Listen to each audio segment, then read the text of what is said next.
Hello, xin chào tất cả mọi người nha. Thì mình là Duy, Phó Hòa Long. Hôm nay mình sẽ ăn ở đây mình có 5 cái bánh sandwich vừa mới nướng nóng hổi luôn và 3 cục sô cô la và một chai yogurt. Hôm nay mình sẽ ăn 5 cái bánh mì sandwich này cộng với những thứ mà mình đang có trên bàn. Thì đây chỉ là buổi sáng của mình thôi. Mình đang ở Australia, Úc nha các bạn. Ok, mình bắt đầu ăn ha.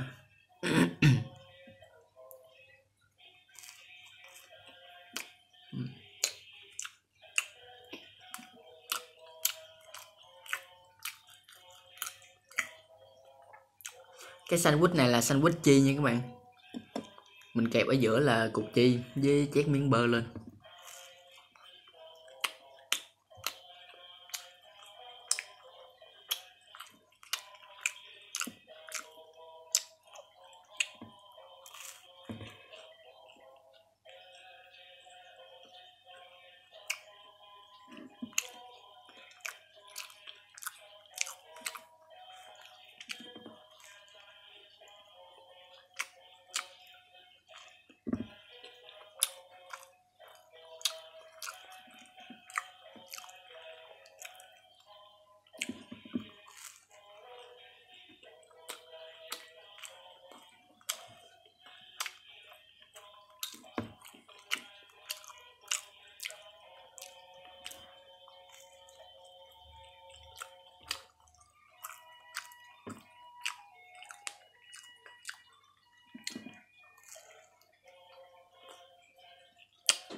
Ăn với phô mai với bơ mà nướng lên là bẹo lắm, các bạn nên thử một lần.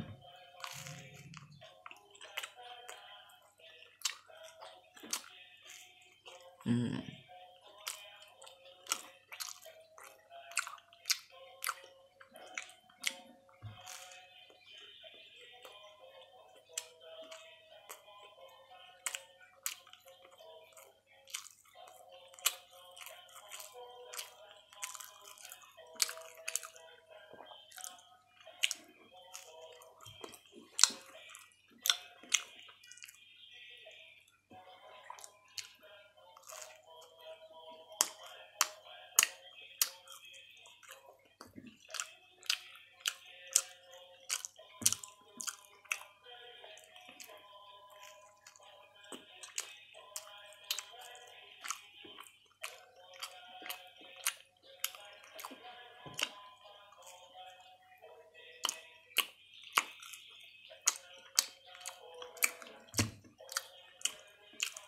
Ờ.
Cái kèo này có tên là Snicker nha.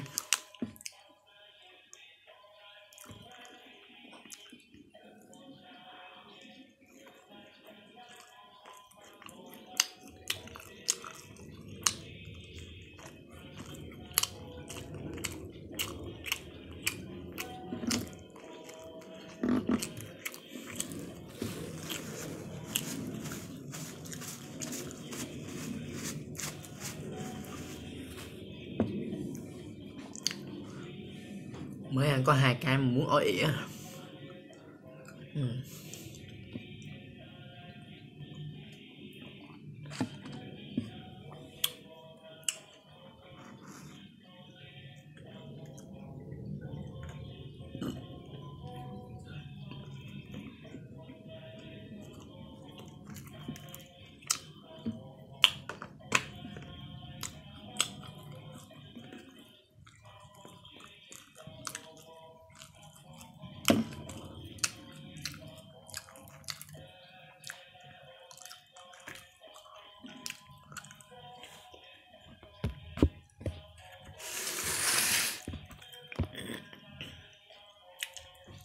Ok, giờ mình đã ăn hết 5 cái bánh sandwich rồi. Bây giờ tiếp theo mình sẽ ăn chocolate.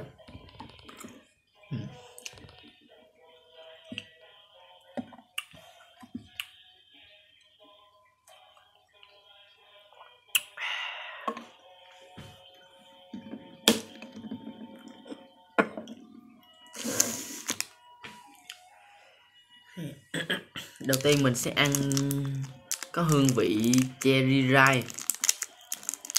Đấy.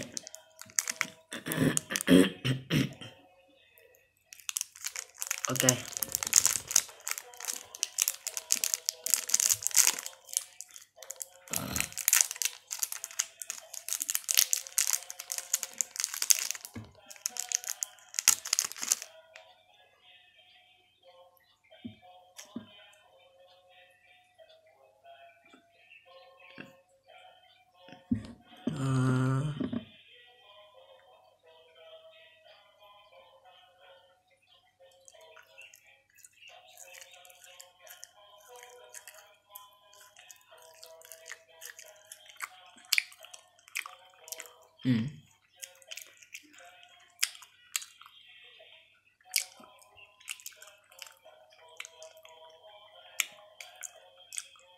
Nếu ăn không quen sẽ rất là khó ăn các bạn.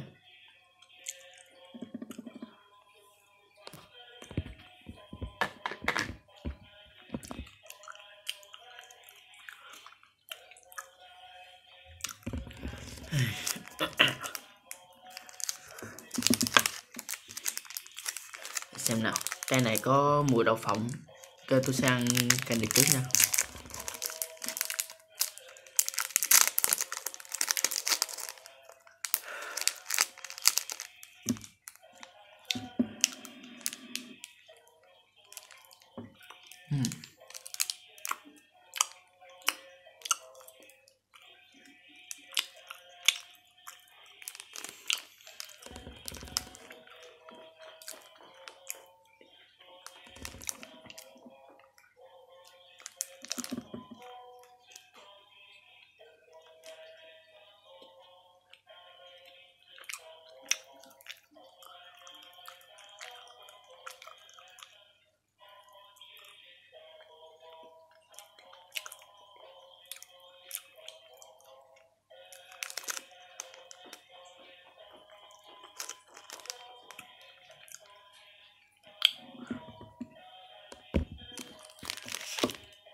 Ok, thế là tôi đã ăn hết 5 cái bánh mì, 3 cục sô la và 1 chai yogurt. Ok, clip tới đây là kết thúc. Cảm ơn các bạn nha đã xem clip của tôi. Nhớ like, share và subscribe. Một subscribe là một động lực cho tôi làm thêm nhiều video khác nữa. Ok, chào tạm biệt các bạn.